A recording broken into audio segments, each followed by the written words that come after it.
लोगों में मशहूर है, कुछ लोगों में मशहूर है कि ड्रिप लगाने से रोज़ा टूट जाता है। जी नहीं, ड्रिप लगाने से रोज़ा नहीं टूटता। ऐसे ही इंजेक्शन लगाने से भी रोज़ा नहीं टूटता।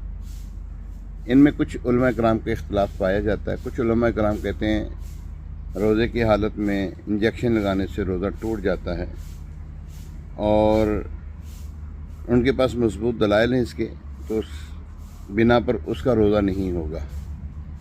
हाँ, ज़रूरत हो तो ड्रिप भी लगवाई जा सकती है, ज़रूरत हो तो, इन द ज़रूरत, बिला ज़रूरत नहीं कि हल्की सी थोड़ी सी जो है वो समझता है कि मुझे कमज़ोरी हुई तो मैं ड्रिप लगा लूँ, ऐसा नहीं है।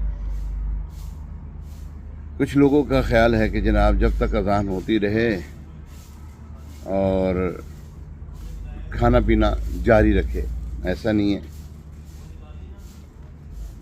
अज़ान जो है वो रोज़ा बंद होने के लिए नहीं, वो नमाज के लिए। इससे चंद मिनट पहले जो है रोज़ा बंद हो जाता है। अज़ान रोज़े के लिए नहीं, अज़ान नमाज के लिए है।